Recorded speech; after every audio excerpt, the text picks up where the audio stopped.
ഇപ്പം നമുക്കറിയാവുന്ന പോലെ തന്നെ ഒരുപാട് നഴ്സുമാർ OET IELTS എക്സാമിനൊക്കെ വേണ്ടി പഠിച്ച് അത് പാസ്സായെങ്കിലും അവർക്ക് UK, അയർലൻഡ്, ഓസ്ട്രേലിയ, ന്യൂസിലൻഡ് തുടങ്ങിയ രാജ്യങ്ങളിലേക്കൊന്നും പോകാൻ പറ്റാതെ സ്റ്റിൽ നാട്ടിൽ തന്നെയുണ്ട്. ശരിക്കും നഴ്സുമാരുടെ റിക്രൂട്ട്മെന്റ് കംപ്ലീറ്റ്ലി സ്റ്റോപ്ഡ് ആയത് തന്നെയാണോ? നഴ്സുമാർക്ക് തികച്ചും ഫ്രീ ആയിട്ട് പോകാൻ പറ്റുന്ന ഏതെങ്കിലും രാജ്യങ്ങളോ ഉണ്ടോ? അതിനെക്കുറിച്ചൊന്ന് വിശദമാക്കാമോ? തീർച്ചയായിട്ടും അതൊരു നല്ല ചോദ്യമാണ്. കാരണം ഒത്തിരി ആൾക്കാർ നമ്മളെ കോൺടാക്ട് ചെയ്ത് ചോദിക്കുന്നൊരു കാര്യമാണ്, പുറത്തോട്ടുള്ള നേഴ്സസിൻ്റെ ഓപ്പണിംഗ് ഒക്കെ അവസാനിച്ചു, അല്ലെങ്കിൽ ഞങ്ങൾ 7-8 മാസമായിട്ട് OET അല്ലെങ്കിൽ IELTS പഠിച്ച് പാസ്സായി നിൽക്കുവാണെങ്കിൽ ഞങ്ങൾക്ക് പുറത്തു വിടാൻ സാധിക്കുന്നില്ല. സത്യത്തിൽ എൻ്റെ ഒപ്പീനിയനിൽ OET ഒരു പരിധിവരെ അവസാനിച്ചു എന്ന് വേണമെങ്കിൽ നമുക്ക് പറയാം.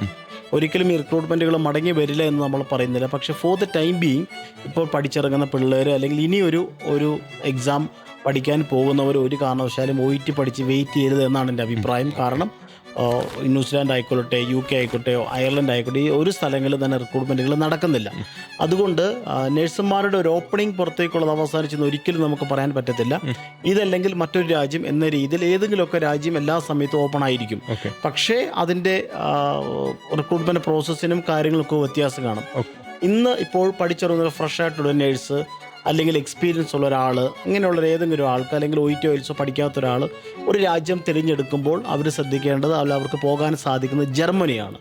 ജർമ്മനിയിൽ നമുക്ക് സൗജന്യമായിട്ട് ജർമ്മൻ ലാംഗ്വേജ് പഠിച്ച്, അതായത് ജർമ്മൻ ലാംഗ്വേജ് പഠിക്കുന്ന എമൗണ്ട് സഹിതം നമുക്കൊരു സ്റ്റൈഫൻഡ് ആയി വാങ്ങിക്കൊണ്ട് 1 രൂപ പോലും മുടക്കാം. ഞാൻ ഒട്ടും അതിശയോക്തി പറയുന്നതല്ല, 1 രൂപ പോലും മുടക്കാതെ, ഈവൻ ഇൻക്ലൂഡിങ് ഫ്ലൈറ്റ് ടിക്കറ്റോടൊപ്പം നിങ്ങൾക്ക് സൗജന്യമായി ഒരു നേഴ്സിന് ജർമ്മനിയിൽ പോകാൻ സാധിക്കും. ജർമ്മനി മാത്രമാണ് സൗജന്യമായിട്ട് നമുക്കിപ്പോൾ പോകാൻ സാധിക്കുന്നത് ഒരു രാജ്യമെന്ന് പറയുന്നത്. അപ്പോൾ അങ്ങനെയാണെങ്കിൽ ജർമ്മനിയിലെ ഏതെല്ലാം മേഖലകളിലേക്കാണ് ഇവിടുന്ന് നാട്ടിൽ നിന്നുള്ള നേഴ്സുമാർക്ക് പോകാൻ സാധിക്കുക? അതിനെക്കുറിച്ചൊരു ഡീറ്റെയിൽ ഒന്ന് പറയാം. തീർച്ചയായിട്ടും. അപ്പം നമ്മൾ ജർമ്മനി എടുക്കുമ്പോൾ നമുക്ക് നോർമൽ അറിയാവുന്ന പോലെ ഇപ്പം UK ക്കൊക്കെ റിക്രൂട്ട്മെൻറ്റ് നടക്കുമ്പോൾ ഹോസ്പിറ്റൽസ് അല്ലെങ്കിൽ കെയർ ഹോംസ് എന്നൊക്കെ പറഞ്ഞ് ഡിവൈഡ് ചെയ്യുന്നു.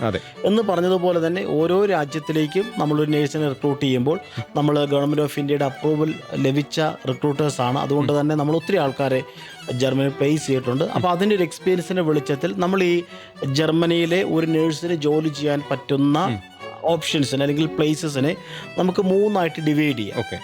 1 യൂണിക് ക്ലിനിക്, 2 ഓൾട്ടർ ഹോംസ്, 3 ഹോസ്പിറ്റൽസ്. ഇങ്ങനെ 3ആയിട്ട് ഇതിനെ തിരിക്കാം. അപ്പോൾ 3ൻ്റെയും അഡ്വാൻറ്റേജസും അതിൻ്റെ ബെനിഫിറ്റുകളും ആർക്കാണ് പോകാൻ സാധിക്കുന്നതൊക്കെ പറയാം.